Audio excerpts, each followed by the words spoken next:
basically, I'm going to tell a story about why a bunch of folks, predominantly in north of England, but not exclusively, decided they wanted to change the law. And what this is about is just a recipe based on the experience of the past 13 years around a bunch of people kicking off in Todmorden, but then spreading all over the world. It's just a recipe with its ingredients. There are lots of other recipes that can change the world for the better, and there are lots of other ingredients you can put in. This is just ours, and it's all around food for all the reasons that Nicky was talking about earlier, but maybe looking at it from a slightly different angle. So I'm going to whiz through the last 15 years. Stick with me. Because hopefully you'll see the point as I reach the end that it's about time that we actually change some of those frameworks and didn't rely just on the fact that we're on the ground, are brave to actually try and build that kind of world ourselves. So 13 years ago, this kicked off because I was inspired by a remembrance of the fact that the planet was going down the toilet. We didn't have any world leadership. We got excited about Rio. We got excited about Kyoto. We got excited about Copenhagen. And then not a right lot happened. Except we got more weather swings, we got flooded in Todmorden, we got moorland fires, and then it went to California and Australia and all the rest of it. So, 13 years ago, we were just cheesed off with the fact that we were electing people who weren't really taking this seriously. So what were we actually going to do? Well, we decided that either we were going to get drunk all the time, which is, it has its moments, I have to say, but there is an alternative way. So what about if we rolled our sleeves up and thought, what can we do ourselves, us ordinary folks, on the streets, in the schools, in the factories, wherever we might be, to demonstrate what we mean by living in a kind of prosperity, what we mean the intent of the people that we elect should actually look like. So we invented a simple 3-spinning plate model based around food because this was about getting people who weren't necessarily confident, who didn't necessarily think they had the skills to actually become the leaders in their community. This was about saying to each and every one of us, we all have gifts and we all have rights and we can actually demonstrate that alternative proposition, but we need to do it together. We need to collaborate. We need to create a critical mass, all the stuff that everybody in this room has known for decades, not to say even longer. So if we were going to find that universal language that could unite us across age, income, culture, and ability, we might as well go for food. Because there's not a lot of people in the local pub talk about peak oil. It's a problem, but actually it doesn't get people excited, whereas food does. We all do it, whether we like it or we don't. So the 3-spinning plate model was simple. It was invented on a Virgin train, by the way, and I only had a little serviette, which is why it's only 3 plates. It could be more complicated. So the first plate is, let's plant food all over the place we call home. Start with what you can get your hands on. Forget about what you can't do. That's just depressing. Start to grow food on your high streets, in front of your doctors, wherever you can actually plant stuff. If you think you can get away with it, just do it without asking permission, because if you ask permission, people will get all upset, and then they'll need to write a report for the council, and then the council will have to have an extra meeting and all that stuff. So why waste their time when they want to say yes in the first place? The system's going to stop them. So the first thing is plant food everywhere, edible landscapes. The second one is, let's get real. People aren't taught how to cook, they're not taught how to grow, they're not taught the importance of nutrition and all that. So let's find the folks in the place we call home who know how to graft, make pickles, but all the stuff that you were talking about, and there's loads of them. If you're in a town like this, go and ask the miners how to grow spuds and tomatoes. They'll know a lot more than a lot of people who, and don't treat it as a marginal activity that we do after school or fit in if we've got a great teacher. This is fundamental, and we need to find those food champions that are there and talk to them. And some of them will have come from a heck of a long way away. And the third proposition in this really simple model was, if you're creating edible landscapes, and if you know more what to do with that food, then if you're fortunate enough to have £1 in your pocket, you might go to a local market. You might find a local farmers. You might want to ask about that local bread or that local cheese or that local beer or whatever. Instead of doing what we used to do and still do, just go into a supermarket. I'm not anti-supermarkets, they create jobs. But actually, let's create an alternative proposition that said, I want to talk to the person who made that cheese and I want to taste it. I don't want to fly something in plastic from Peru. I want people in Peru to be able to eat that. So that's the 3-plate model. And actually, what happened was, once we got on a stage and started telling that story, because this is all about storytelling, and I am forever grateful, Herb, that you're giving this chance to be able to reiterate it again, people started changing their spaces. They didn't go to the planning authority and say, could they do it? They just did it. And what they did was to take over the middle of their estates and start to grow food collectively. And from that, start to create some enterprises. Take a bit of spare land next to, this is in Rochdale on the bottom right, where there was some dead land next to the medical centre. They started to grow food there. This is the front of Bute in an island off Scotland where they started to make an edible promenade. These are young kids that are really interested in composting in Portmaddock. These are people who are in a care home who have, got the raised beds and all that. And this wonderful picture in the middle is where a doctor took me seriously when I said, we've got to stop the NHS being an illness service. We've got to start it being a health service. We've got to start reconnecting our patients and our staff and our communities with good food. And he said, well, come into my surgery in Halifax and we'll turn that car park into an edible landscape. And that's what we do. And 50 people from across communities before COVID struck were coming to help make that happen, or to have a chat, or to show you how to actually cook the stuff in the first place. Fantastic. Then we had the learning of skills. You can all see that. Let's work with many sheds. Let's show people how the Library of Things works. Let's get people who know how to cook. Let's get on the street. Let's celebrate. And then, of course, let's think about investing that pound in our pocket. I'm an economist, not an environmentalist. You get the economy you spend your money on. That's all there is to it. So if you want to start to support a local economy and you've got any money in your pocket, you just go to somewhere local and you spend it. And whether that's community-supported agriculture or veg spot schemes, whether that's going to your market and supporting the people who've been brave enough to set up a street stall selling Mexican food or whatever they're doing. It's all about sticky money economies where the profit stays at the point of purchase. And down here, because that's about inspiring people, telling stories, more and more people, it's viral. Basically, this is Ratcliffe Market on the outskirts of Manchester, and you'll know Middlesbrough, fantastic stuff going on in Middlesbrough, sometimes under the incredible edible name, sometimes not. It doesn't matter what the name is. It's about people being on the same path to demonstrating, not waiting for permission, what the future might look like. But that's only half of it. For 13 years, people have been doing that on the streets, chatting to people, trying to bend budgets, trying to do it with the kindness of people in authority telling them they can do it. This is what we're fighting. We're still fighting with the best will in the world, the idea that we need to do good to people, that poor people need us to do things for them. No, they don't. They need to get out of the way. They need to invest in them. They need to remove the obstacles and let them get on building a better place in their communities. So this is our proposition. Let's imagine that every incredible edible neighbourhood existed everywhere. People were growing their own food, sharing their own food, showing people what to do with food. Because these propaganda gardens on our streets, our doctors, our surgeries, in front of our police station, wherever you could do it, it's all about food to share. It's all about having a conversation. It's not thinking you can, if you've got 25 propaganda gardens in the middle of Durham, you're going to feed the population of Durham, because you're not, but you might inspire more people to think about doing it at home. Going to your cafe instead of just going to an international brand, whatever it is.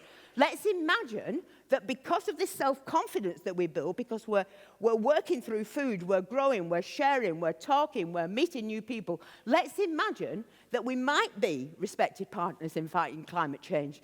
That it's not only about those big levers that make the difference, but those small actions on the ground that collectively demonstrate we're up for something different. So how would we actually do that? It's a recipe. You could have any number of things on this slide. But for me, we've got a lot of land that cows could live on, but not human beings. It's called public realm. We've got a lot of that realm that people aren't looking after anymore because local government hasn't got... And it's not only local government. It's prisons. It's health. It's all manner of people who have land that is owned by the public. The clue is in that name. Public land, and yet we don't have any access to it. We have to ask permission. It has to go to a report to council in order for something to happen. Why? Why on earth in this time of need, when we've got a gun to our head on climate change, do we have to fight for the right to use the land that's got the name public in front of it? It doesn't make any sense. Let's invest in the next generation of urban farmers, because we don't need to control this from top.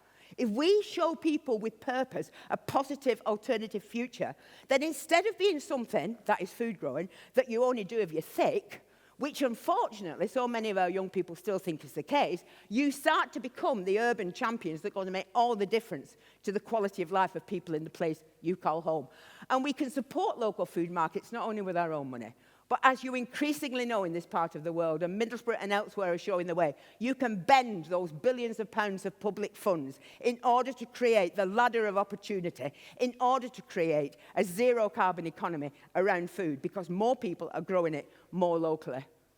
And the bottom line of this is, It's not a movement for people that only get this through reading The Guardian or The Observer or The Telegraph or whatever. We have a simple calling card which says, if you eat, you're in. Every single one of us is a member of Incredible Edible. You just need to wake up in the morning with purpose and think, sod this, I'm going to do something positive. So we are about to campaign, starting next year, for a citizen's right to grow on public land. You need to tweak the law to do it.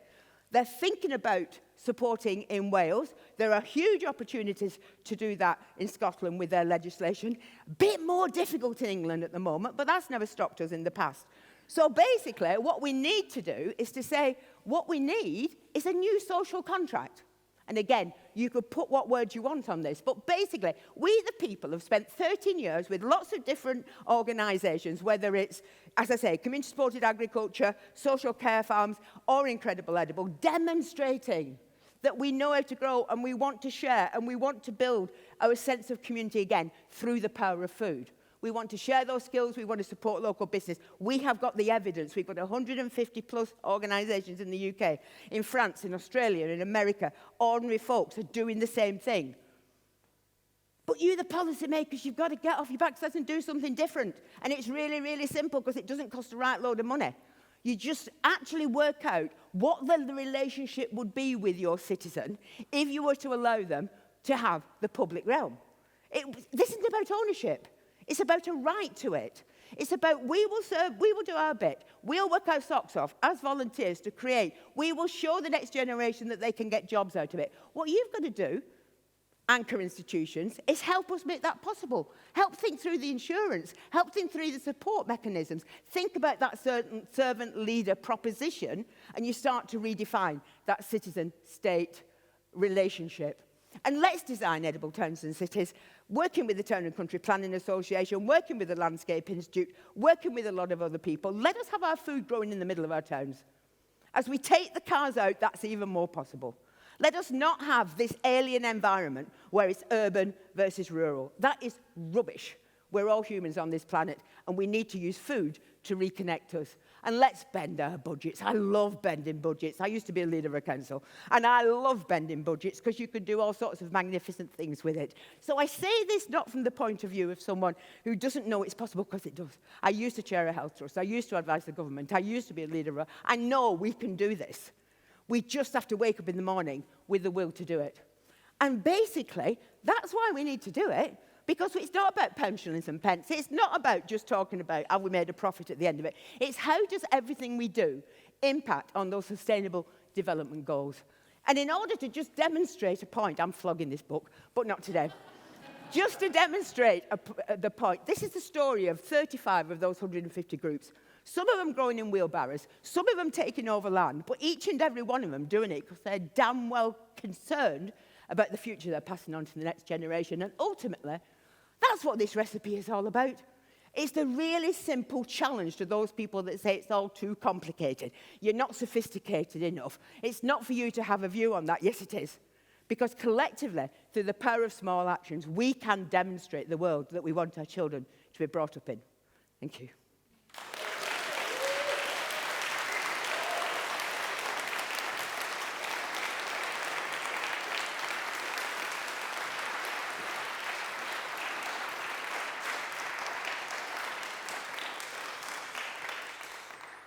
Great to see you again.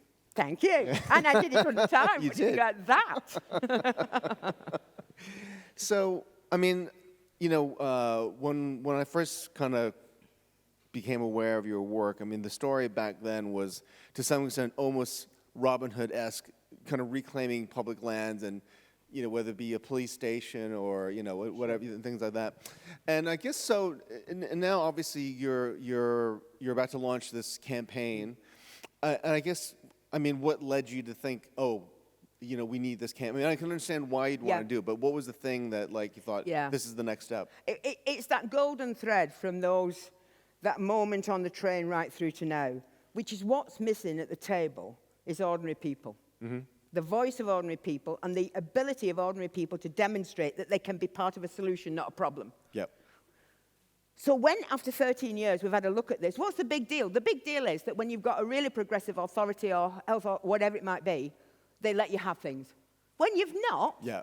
they yeah. don't. It's, yeah. So why should people have to sit up and beg all the time for doing something on public realm when it is about using their gifts in order to nurture their community in times of immense challenge? That's why. It's just, for me, it's a complete no-brainer. Do I have the absolute solution, Herb? No.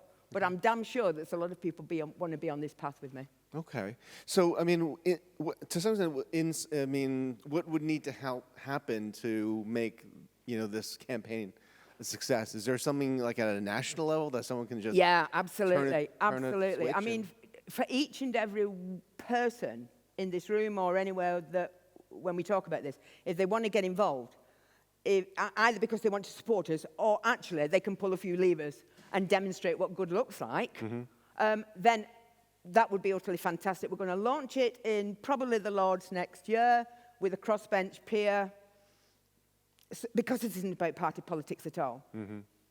The absolute trump card in this is climate change.